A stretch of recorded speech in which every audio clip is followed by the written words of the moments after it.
What's My Line? Brought to you by Crest. The toothpaste proved effective against cavities in year after year of clinical tests. Tests among thousands of families in homes like yours.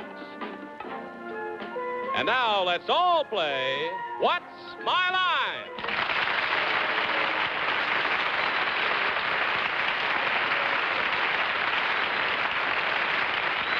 And now, from New York, let's meet our What's My Line panel. First, the delightful star of stage and television, Miss Arlene Francis.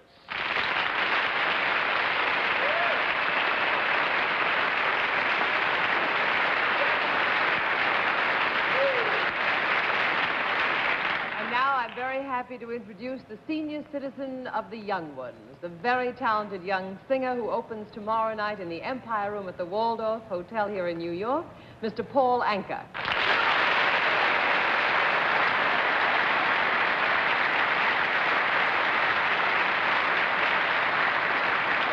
Thank you. And now a dear friend of mine whom I haven't seen in many years, Miss Dorothy Kilgallen.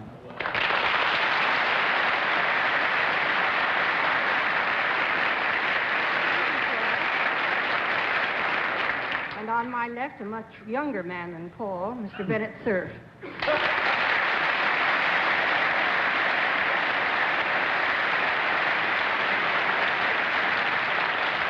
Haven't got much voice tonight. We're watching the most incredible baseball game backstage. It's the 21st inning between the Mets and the Giants. 6-6 in the 21st inning. Bennett, don't say that. They'll switch channels. I don't think Well, here's John Daly without a joke tonight.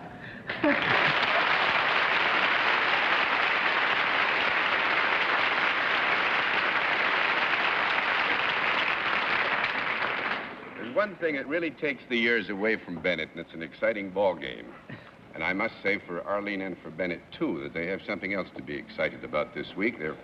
Arlene and Martin and Phyllis and Bennett are going up to Deerfield Academy, where their young sons are going to be graduated this week, and congratulations to you both. Yeah, thank you.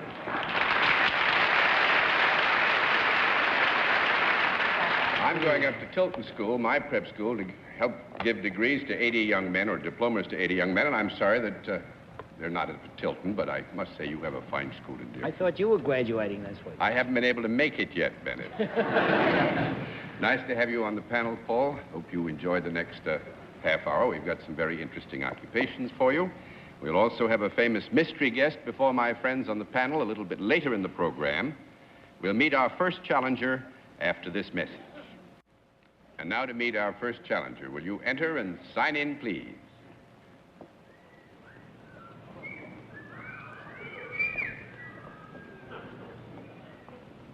Elaine Legaro. Is that right?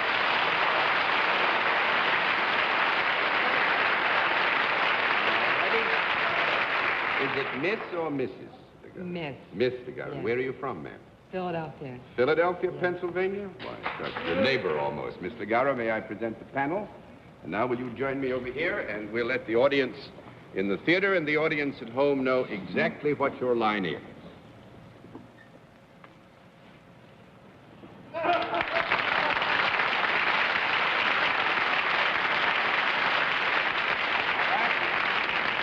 Panel, we can tell you that Miss Legaro is salaried and deals in a service. And we'll begin the general questioning with Bennett, Cerf. Miss Liberace, if you answer no to this question, you are in the wrong business. Have you got anything whatever to do with the entertainment world? Yes, I do.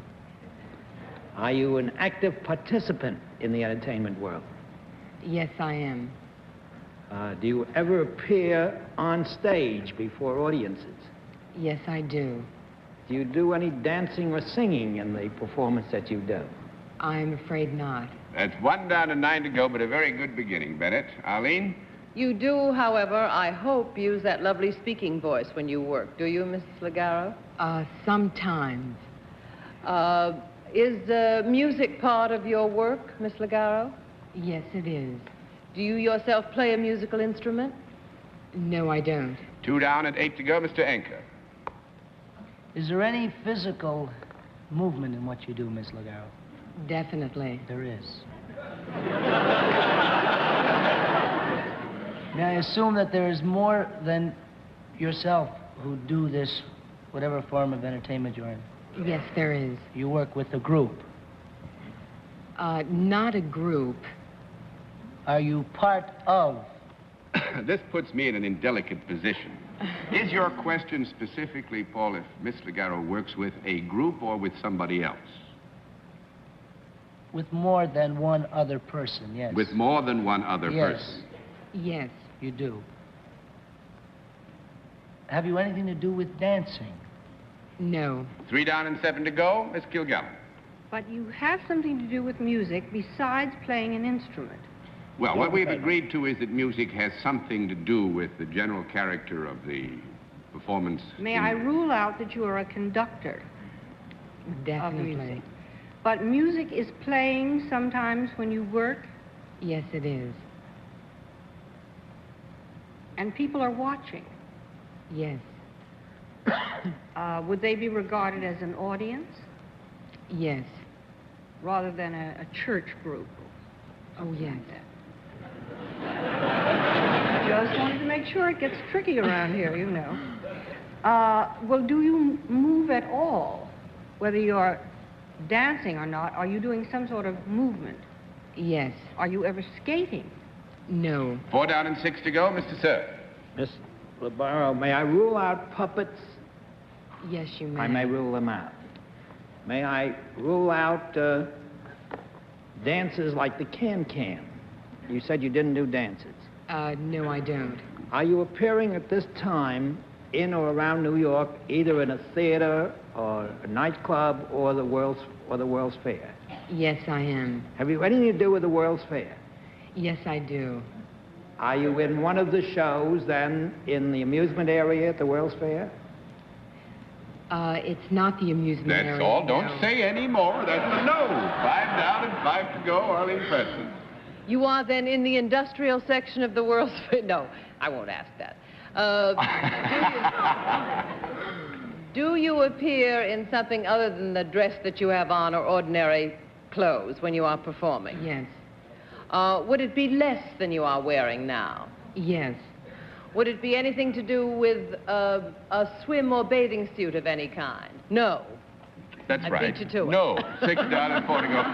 You've done so well, I'm going to put all the cards over because I think that it would take you a long time to get specifically to the point, but you have identified the general area, and Miss Ligaro is a magician's assistant at the World's Fair.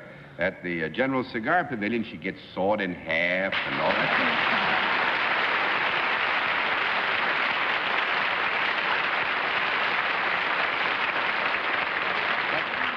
The most unlikely fact involved in what Miss Ligaro does is that the magician also makes her disappear. Now, this man has to have something wrong with him if he makes Miss Ligaro disappear.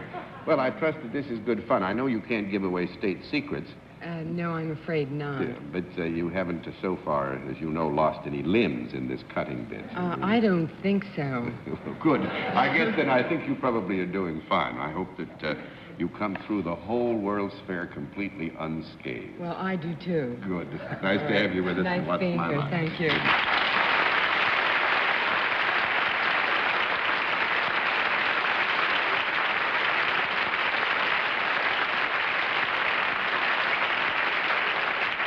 Now to meet our second challenger. Will you enter and sign in, please?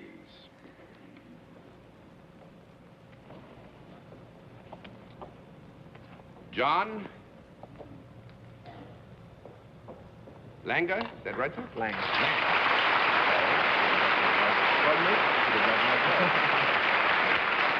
All right, Mr. Lang, where are you from, sir? University Park, Texas. University Park, Texas. Nice to have you with us. Mr. Lang, may I present the panel? And now will you join me over here, and we'll let the audience at home and the audience in the theater know exactly what your line is.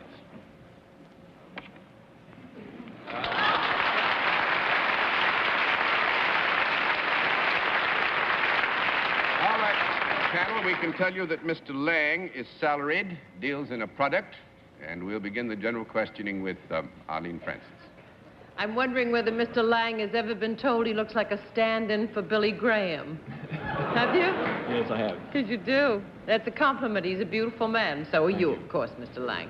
Now, there's a product, before I get on the wrong subject, there is a product connected, did you say? Yes, there is. Is it a product that any of us on the panel might use, Mr. Lang? I believe so. Is it a product that's found in the home? Yes. Would it be found in one part of the home more than another? I think we could safely say that in balance it would tend to be found overall more in one place than another in the home. Would that section of the home be either the kitchen or dining room that it might be found? Yes. Is your product anything edible? Yes. Is it something one would have as a main course rather than accessory to a meal? No. 1 down and 9 to go, Mr. Anka. Would you say that I would eat this maybe twice a week? It would pretty much depend on your druthers. If you druther, you'd certainly eat it twice a week. I would think in the busy kind of life that you lead, it's probable that you might eat it twice a week. Wouldn't you say Yes, so, I Mr. Lang? believe so. Mhm. Would this be more of a novelty type of product than something that is standard, such as something we'd have every day in a meal? Oh, I would say that this was pretty standard. I've known it pretty intimately all my life, so we'd have to give you a no there. That's 2 down and 8 to go, Miss Kilgallen. Can this be bought in the average grocery store? Yes. Could I hold it in my hand? That's right. Is it... We is tend it- to get a little messy after a while.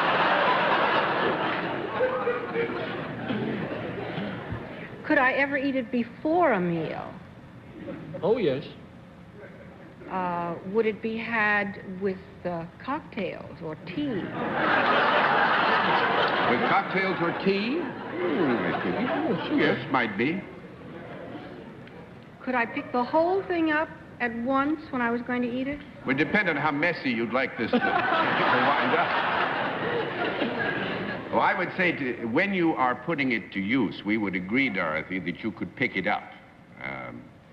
If it were your intention to consume it yourself, we can assume that you'd have no trouble picking it up. But more than one person could consume one of these things. Is that correct? Well, it depends on how well they knew one another, but I would say taking one of these things in the particular character which it has when it leaves Mr. Lang, that more than one person could take advantage of it after it leaves Mr. Lang. Well, I just meant, could you cut it up? Well, if I was Bennett Cerf, I would say it depends on whether you're a cut-up or not. But I'm not Bennett Cerf. All right. I would say, if we accept cutting up in a very general sense, that there is a form in which you might utilize it, and cutting up would be Yes. involved. Does this have any national origin other than American?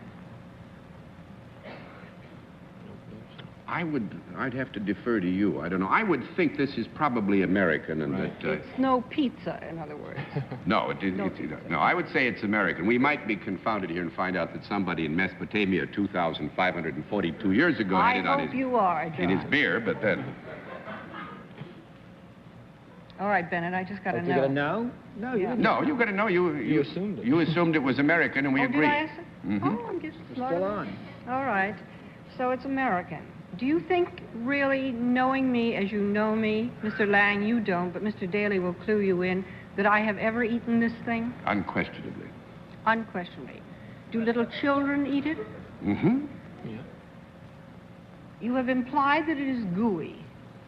I've implied that it could be, yeah. Well, what do you mean it could be? I mean, when you are eating it, if you put your hand in it, would it be gooey? Be a little messy. Would you eat it with a knife and fork? Would you eat it with a knife and fork? I don't think we'd eat it with a knife and fork. Well, I 3 down think and it 7 to would go, be. Mr. Cerf.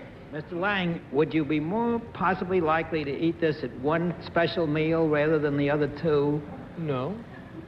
Where we're not more likely to eat it, say, for breakfast than for lunch or dinner? Wouldn't it be more often? Let me have a small conversation. Pleading with you. Because I think it's some kind of a cereal. What do you mean a breakfast? It's good. You know, oatmeal. No, could be. Bennett, we're going to try to be fair here, and I don't want you to take any direction from it. Yeah. We are inclined to agree that in its utilization, it is likely that one meal rather than the other two might see it used more readily, yes. Can I rule out cereals like rice, oatmeal, cream of wheat, things of that sort? Mm-hmm. Does this grow, this product, before it's eaten? Does it grow in the ground? Grown in the ground. Product. Mm-hmm. So, no. Before it's eaten, the basic source of the product. Well, yes. It does. I'm going to give you one more minute. Is it some kind of a vegetable? Yes. Yes. Is it green? No. No, That's never? 6 to go. Not even when Is it's very this- young? Is this something you spread on rather than lump it on to anything? You spread it, perhaps. Well, there are those who are lumpers, but most people are spreaders. Could it stick to the roof of your mouth? Yes. Is it peanut butter?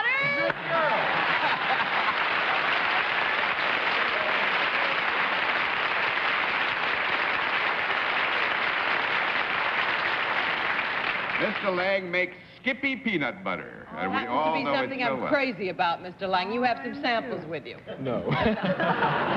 Mr. Lang must know the story of what happens when you cross an elephant with peanut butter, don't you? No. You either get peanut butter with a phenomenal memory or an elephant that sticks to the roof of your mouth.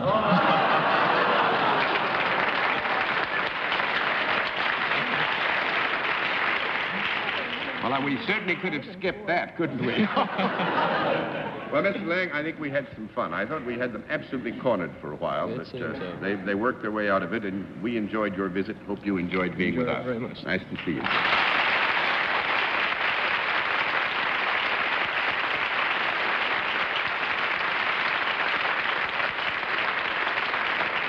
We'll meet tonight's mystery guest in just a moment after this word from our sponsor.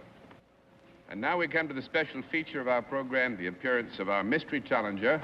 And as you know, our panel is always blindfolded. Then, are those blindfolds all in place, panel? Yes. Good. Will you enter mystery challenger and sign in, please?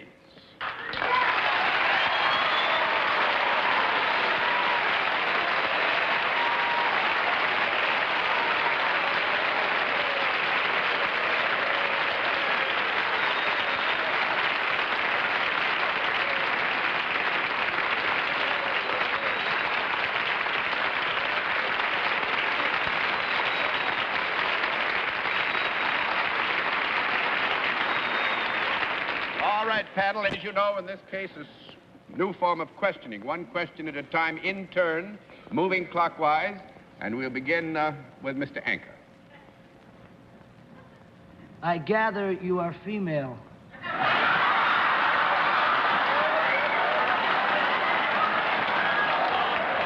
That's one down. No. No, it's No. right. No. That's one down and 9 to go, Miss Kilgallen.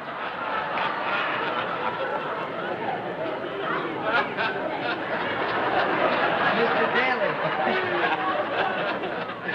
Was that a no, John? That was a flat All right. Are you a performer connected with music? no. Yes. Mr. Cerf? Are you also a great comedian? No. 2 down and 8 to go. Miss Francis? Are you performing at the present time in any of the hotels or clubs in New York City? Yes.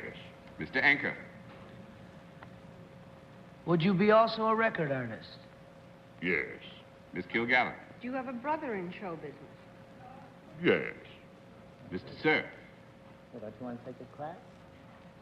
Well, it was your turn. I didn't want to Well, jump how on do it. you have a chance if you haven't? Have I a chance, Mr. Daly? Yes, you go ahead, Is Dorothy. it Liberace?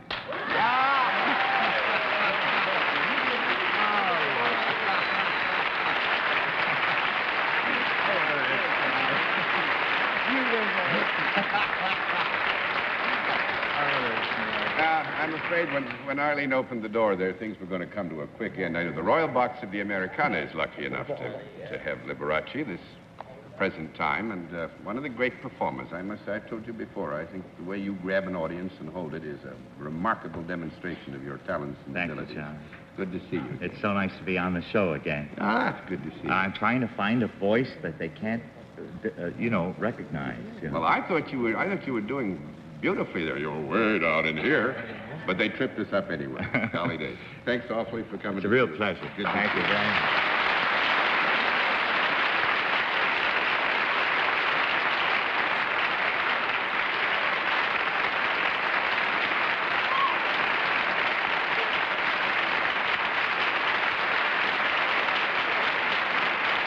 You've done very well so far tonight, panel. I think we'll congratulate you. We'll have another contestant after this word from our alternate sponsors.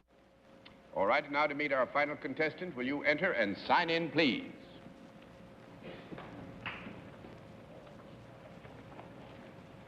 Joe Crane. Right, sir? All right. Mr. Crane, where are you from, sir? Westbury, Long Island. Westbury, Long Island. May I present the panel? Mr. Crane, will you join me over here? We'll let the audience at home and the audience at the theater know exactly what your line is. All right. Panel, we can tell you that Mr. Crane is self-employed, and I must say he deals both in a product and a service. You can take any road you wish to go. We'll begin with Dorothy Kilgallen. I'd like to take the product, if you don't mind. Might I use this product? It's probably, but doubtful. It's doubtful. I would say, Dorothy, if the question is asked in the context, in your normal routine, would you use it? We'd say no. 1 down and 9 to go, Mr. Cerf. Is your product, however, Mr. Crane, used by human beings rather than by animals? Yes. Is it a product that is found within the home? No. 2 down and 8 to go, Miss Francis. Is it a large product? Large Sometimes. Sometimes. Do you mean by that, Mr. Crane, it could come in several different sizes? Yes. Does it come in different colors? Yes. Is there something entertaining about the product? In some phases. Is it large enough to sit on? Yes. If one were to have such a product, might it possibly be on or near water? Could be, but not necessary. Works anywhere, your product, huh? You better.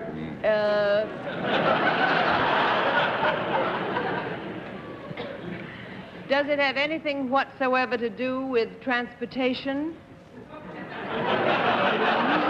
In a way. Yeah. Is it ever in the air as well as on the ground, or could it be in the air, this product? It could be under certain conditions.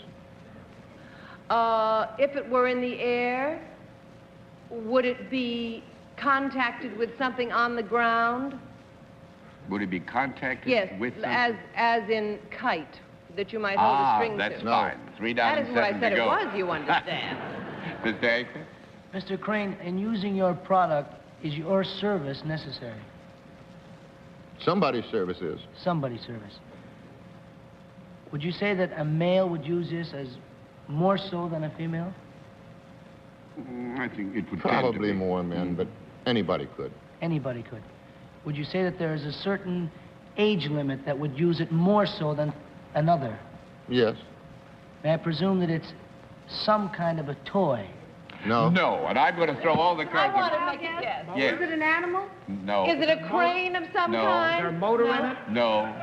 No, No. no, no, no. Inspects and packs parachute.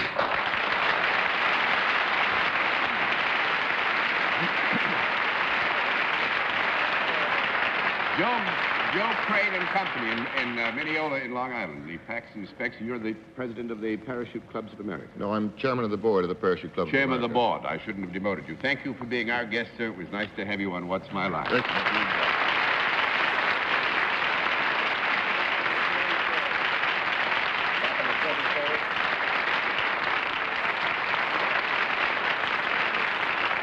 Well, I'm afraid I've used up everybody's time, and with the panel's permission, I will say good night for all. It's the top of the 23rd, and things are still going along, Bennett, so Bennett can go back to what he was doing before. And I will say for all of us, thank you for being with us on What's My Line. What's My Line is a CBS Television Network production in association with Mark Goodson and Bill Totten. This is Johnny Olson speaking, and if you'd like to attend one of our broadcasts, write for tickets to What's My Line, CBS TV, 485 Madison Avenue, New York, New York, 10022.